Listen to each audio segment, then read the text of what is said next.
Hey guys, welcome back to Venky shoot.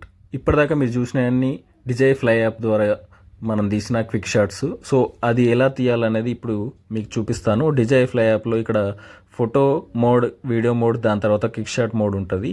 ఇక్కడ 4 modes ఉంటాయి. So అవి సెలెక్ట్ చేసుకొని మనం డైరెక్ట్ తీసుకోవడమే ఉంటుంది. ఇప్పుడు నేనైతే డ్రోని సెలెక్ట్ చేసుకున్నాను. ఆ సెలెక్ట్ చేసుకునే ముందు ఇక్కడ ఆబ్జెక్ట్ ప్లస్ సింబల్ వస్తుంది. దాన్ని ఆబ్జెక్ట్లో మన ఫోటో సెలెక్ట్ చేస్తే సో 1 2 3 కౌంట్ అయ్యి దాని తర్వాత ఆ డ్రోని క్విక్ షాట్ అనేది ఇప్పుడు మనం తీస్తున్నాము. ఇది చూసేదంతా కూడా డ్రోని క్విక్ షాట్. సో డ్రోని క్విక్ షాట్లో నేను ప్లస్ ఐకాన్ వస్తుంది.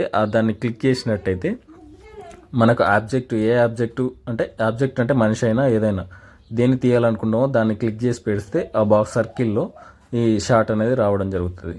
సో షాట్ అనేది ఇప్పుడు కంప్లీట్ అయింది.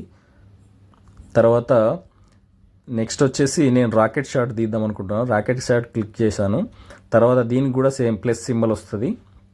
వచ్చిన తర్వాత మనకు కావాల్సిన ఆబ్జెక్ట్ ఏంటిది అనేది సెలెక్ట్ చేసుకోవాల్సి ఉంటుంది. రాకెట్ అంటే డైరెక్ట్ పైకి వెళ్ళడం ఉంటుంది. సో డైరెక్ట్ పైకి తీసుకెళ్తుంది. రాకెట్ టైప్లో మనకు వీడియో ఇక్కడ చూసారుగా 1 2 3 కౌంట్ అయింది. ఆ సర్కిల్లో నేనున్నాను కాబట్టి నన్ను ఫోకస్ చేసుకుంటా రాకెట్ లాగా పైకి తీసుకెళ్ళడం అయితే జరుగుతుంది. గైస్, ఇలా కూడా మీరు సింపుల్గా డిజై ఫ్లై యాప్ యూజ్ చేసుకొని డ్రోన్ క్విక్ షాట్స్ అనేటివి మనం ఈజీగా తీసుకోవచ్చు. మీరు డ్రోన్ కొంచెం హైట్లో ఉండేటట్టు చూసుకోవాలి. క్విక్ షాట్ తీసే ముందు హైట్లో ఉన్నట్టయితే మనకు అన్ని రకాలుగా ఈ 4 క్విక్ షాట్స్ అనేటివి సపోర్ట్ చేస్తాయి. ఆ తర్వాత మనకు నచ్చిన విధంగా ఇక్కడ ప్లస్ ఐకాన్ కనిపిస్తుందిగా, దాంట్లో మనం క్లిక్ చేసి తీసుకోవచ్చు. ఇప్పుడు నేను సర్కిల్ తీసుకుంటున్నాను. సర్కిల్ అంటే మన చుట్టూరు రౌండ్గా తిరుగుతూ ఉంటుంది డ్రోన్. ఇంకా మనం ఆపరేట్ చేయాల్సిన పని లేదు. ఈ క్విక్ షాట్స్ అనేటివి జస్ట్ సెలెక్ట్ చేసి పెడితే సరిపోతుంది. మనం ఎటువంటి ఆపరేట్ చేయాల్సిన అవసరం లేదు. అక్కడ మనం ఆబ్జెక్ట్ అంటే అది మనిషి ఇంకా వేరేనా ఏదైనా ఆ ప్లస్ సింబల్లో ఆ సర్కిల్లో మనం ఇక్కడ ప్లస్ చూస్తున్నారు కదా, ఈ సర్కిల్లో నేను అక్కడ సర్కిల్లో క్లిక్ చేసి సెట్ చేసి పెడతాను. అంటే నా చుట్టూరు తిరుగుతూ ఉంటుంది. అక్కడ కౌంట్ డౌన్ స్టార్ట్ అయింది చూసారు కదా.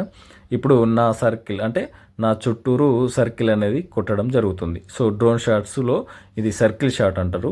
సో మనం ఆపరేట్ చేయాల్సిన అవసరమే లేదు. సో ఆటోమేటిక్గా మనం ఎక్కడి నుండి డ్రోన్ స్టార్ట్ అయిందో తిరిగి అక్కడికి వచ్చి స్టాప్ అయిపోతుంది. అప్పటి వరకు మనకు వీడియో అనేది రికార్డింగ్ అనేది ఆటోమేటిక్గా అవ్వడం జరుగుతుంది. మనం ఎలాంటి ఆపరేటింగ్ చేయాల్సిన అవసరం అయితే లేదు. సో ఎప్పుడైనా క్విక్ షాట్లు మీరు ట్రై చేయాలనుకుంటే హైట్లో ఉన్నప్పుడు ట్రై చేయండి. అప్పుడు మంచి షాట్స్ అనేవి రావడం జరుగుతుంది. గైస్, ఈ షాట్ చూడండి. ఈ క్విక్ షాట్ అనేది చాలా రియలిస్టిక్గా మంచి ఫీల్ తోటి ఈ వీడియో అనేది రావడం జరుగుతుంది. దీనికి బ్యాక్గ్రౌండ్ మంచి మ్యూజిక్ ఇచ్చినట్టయితే ఎక్సలెంట్గా వర్కౌట్ అయితే అవుతుంది. ఇప్పుడు చూడండి, నేను ప్లస్ సింబల్ సెలెక్ట్ చేసిన తర్వాత నా వరకు నేను సర్కిల్ చేశాను. అప్పుడు దాని తర్వాత ఆటోమేటిక్గా అది కౌంట్ డౌన్ స్టార్ట్ చేసుకుంటుంది.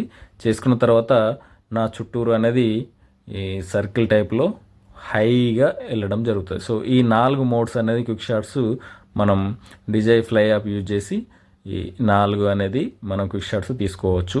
సింపుల్గా సినిమాటిక్ లుక్లో చాలా బాగా తీసుకోవచ్చు. గైస్, ఇది వీడియో కనుక నచ్చితే తప్పకుండా లైక్ చేయండి, సపోర్ట్ చేయండి. సబ్స్క్రైబ్ మాత్రం తప్పకుండా చేసుకోండి. మరిన్ని వీడియోస్ మీకోసం తీసుకురావడం జరుగుతుంది. ఎటువంటి డౌట్స్ ఉన్నా కామెంట్ బాక్స్లో కామెంట్ చేయండి. కొత్తగా యూజ్ చేసేవాళ్ళు, ఆల్రెడీ వాడుతూ ఉన్నవారు ఎవరైనా డౌట్స్ ఉంటే మాత్రం కింద కామెంట్స్లో తెలియజేయండి. తప్పకుండా రిప్లై అనేది ఇవ్వడం జరుగుతుంది. మీకోసం మరిన్ని డ్రోన్కి సంబంధించిన లెసన్స్ రావడం జరుగుతుంది. తప్పకుండా ఫాలో అవ్వండి. ఫాలో అవుతే మీరు బెస్ట్ పైలట్గా డ్రోన్ను ఆపరేట్ చేయగలుగుతారు, ఎటువంటి టెన్షన్ లేకుండా. గైస్, మళ్ళీ నెక్స్ట్ వీడియోలో మళ్ళీ కలుసుకుంటాను. అంటే టేక్ కేర్, బాయ్.